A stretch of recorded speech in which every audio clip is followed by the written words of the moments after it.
Ang banal na Biblia ay ang kinasisiyahang salita ng Diyos. Ito ay ang buhay na salita.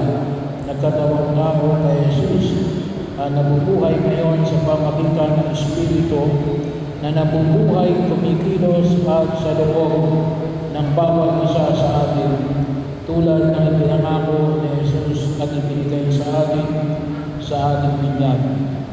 Ito ay isang banal na aklat, ang mga sagradong kwento ng bayan ng Diyos, kanilang mga karanasan sa pananampalataya ng isang Diyos na nagmamahal sa kanyang bayan at gustong makipagrelasyon sa kanila.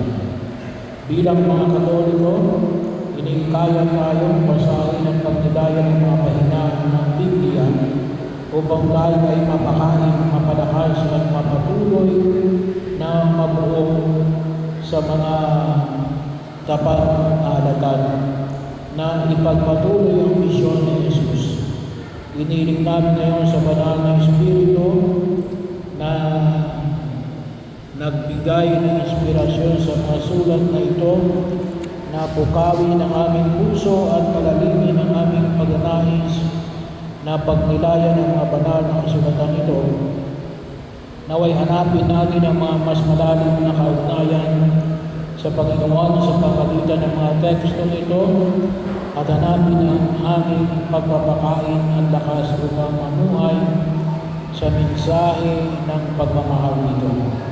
Sa bawat panalangin ng aming tutugon, Espiritu Santo, halika, punuin mo ang aming buhay. Espiritu Santo, halika, punuin mo ang aming buhay. Naway matagpuan ka namin, Panginoon, na nagbibigay ng higit na karangalan dito sa banal na Biblia. Iniluklok ito upang may karangalan ng aming mga tahanan at maging palaging bahagi ang buhay na salita sa ating buhay. Halika, Espiritu Santo, punuin mo ang aming buhay.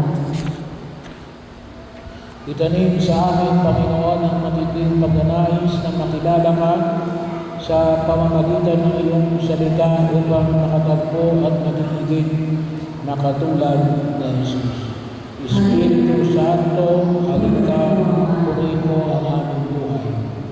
Pagsama-samahin kami, Panginoon, nagkakaisa sa pag-ibig, paglilingkod at katarungan. Bigyan mo kami ng inspirasyon at kapangyarihan sa pamagitan ng iyong salita upang ibahagi ang mabuting balita sa pamagitan ng aming pagsaksi na laging sumasalamin sa iyong pagmamahal sa mundo.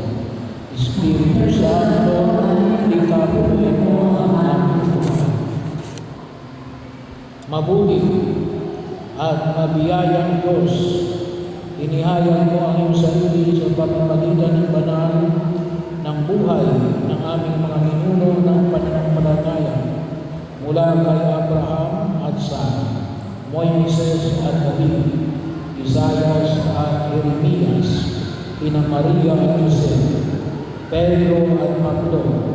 Sinabi mo ang iyong salita at tinawag ang iyong mga tao sa kabuunan ng buhay.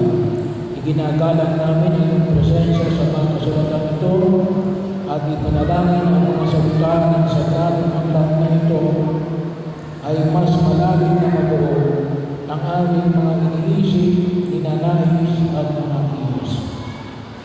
Hinihiling namin ang iyong pagpapala sa mga banal na Biblia sa pangalan ng Ama, ng Anak, at ng Espiritu Santo. Amen.